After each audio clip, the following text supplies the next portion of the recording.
Good morning, students. Today we are going to see about the topic animals in daily life.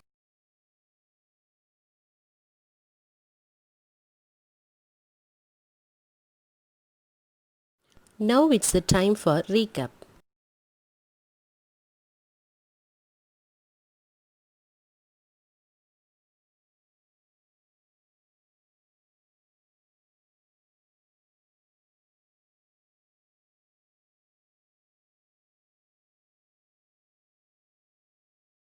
Last week we are discussing about some important topics: animal products used as clothing, animal fibers, plant fibers, wool, processing of wool, characteristic of wool, and the uses of wool.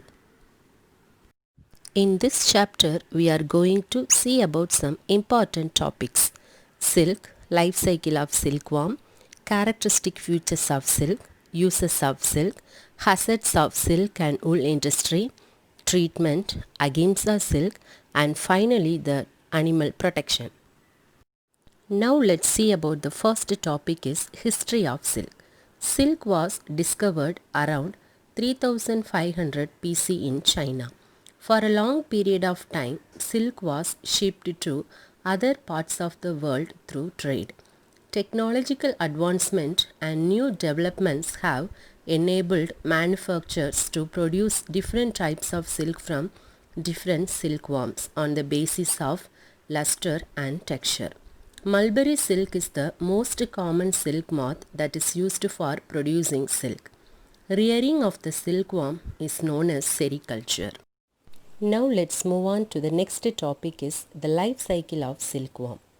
The life cycle of silk moth starts when a female silk moth lays eggs. The caterpillar or larva are hatched from the eggs of the silk moth.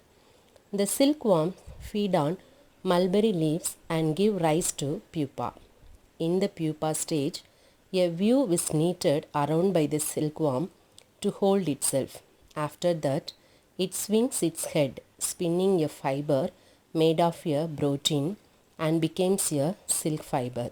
Several caterpillars form a protective layer around pupa, and this covering is known as the cocoon. The silk thread is obtained from the silk moth cocoon. The life cycle of the silkworm is explained below in details.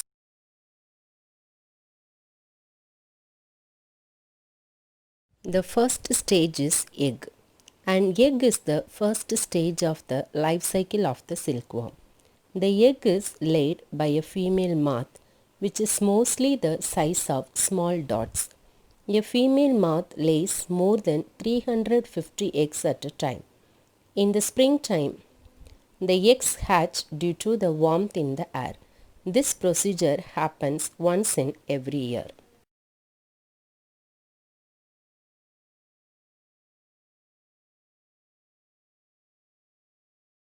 The next stage is silkworm. A hairy silkworm arises after the eggs crack. In this stage of silkworms, the growth happens. They feed on mulberry leaves and consume a large amount of these leaves for around 30 days before going to the next stage. The next stage is cocoon. In this stage, silkworm spin a protective cocoon around itself. It is the size of a small cotton ball and is made of a single thread of silk. The next stage is pupa. The pupa stage is a motionless stage. In this stage, people kill the pupa by plunging the cocoon into boiling water and unwind the silk thread. The final stage is moth. In this stage, the pupa changes into an adult moth. The female moth lays eggs after mating, and thus the life cycle of silkworm begins again. Let's see about the next topic is processing of silk. Extracting silk from the cocoon is known as the processing of silk. Silk is separated from the cocoon by exposing it to sunlight. After that, reeling of silk is done. The process of unwinding silk from a cocoon. Silk thread is then pleated. The silk fiber is then spun into silk threads. Let's see about the next topic is characteristic features of silk. Silk is most luxurious fabric, the most comfortable fabric, the most absorbent of fabrics. Silk is a fiber has a good tensile strength. Silk fiber is an elastic fiber. Silk fabrics retain their shape and have moderate resistance to wrinkling. Silk is a protein fiber and is a non-conductor of heat similar to that of wool. This makes silk suitable for winter season. Silk fabrics being protein in nature have good absorbency. Silk fabric does not attract dirt because of its smooth surface.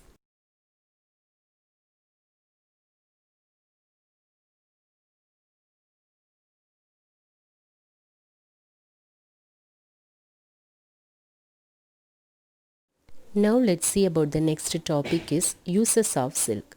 Silk has natural beauty and elegance. It gives comfort in warm weather and warmth during colder months. It is used in the manufacture of classical and high fashion cloths, modern dresses, particularly silk saris, the elegant of beautiful dresses.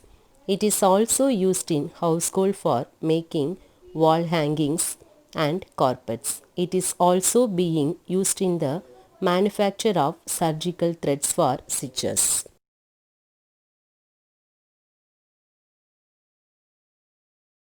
Now let's move on to the next topic is hazards in silk industry.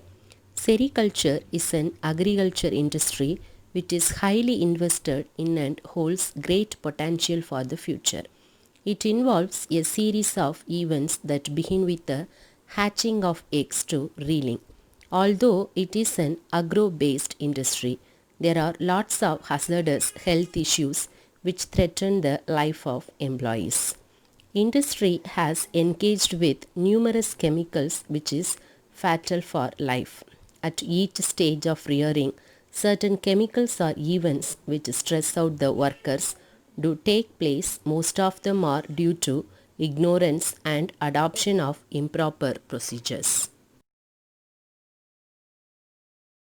During rearing, carbon monoxide is produced which cause allergies, respiratory problems, irritations, etc. In order to increase room temperature and heat, people burn things in the absence of proper ventilation and produces carbon monoxide. Breathing of these causes various diseases and poisoning leads to cherry red liquidity. Hygienic conditions are a must for any activity. Especially in sericulture, silkworms demand clean conditions for their survival. Formalin is used as a disinfectant prior to rearing. This is a carcinogen which can also cause eye and nostril irritation.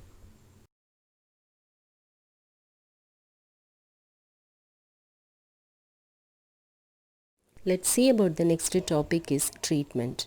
Penicillin or ciprofloxacin is given as the best medicine for treatment of anthrax.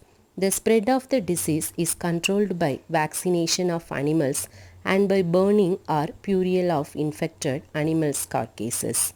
It is the duty of the employer to take care of the industrial workers by providing hygienic and well ventilated workplace. Now let's see about the important topic is Ahimsa silk.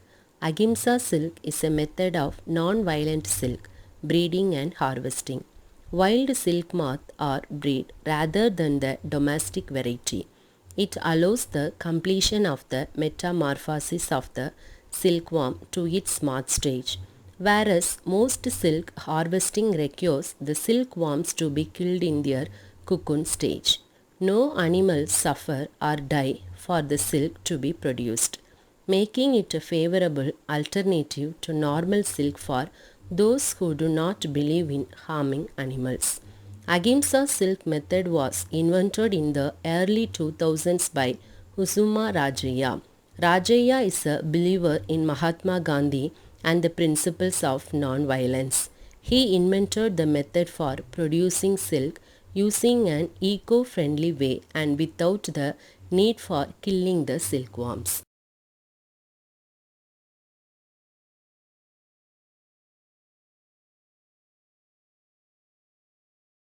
Let's see about the last topic is animal protection and maintenance. Protecting animals is like protecting our own children or parent. To meet projected demand for animal products, the industry must streamline production and advance capacity to prevent, detect, diagnose and treat animal diseases. The health and quality of livestock is influenced by genetics, care, nutrition and environment. Thank you students. The first chapter is over. I hope you all understood this chapter. If you have any doubt, please text me. Thank you. Have a nice day.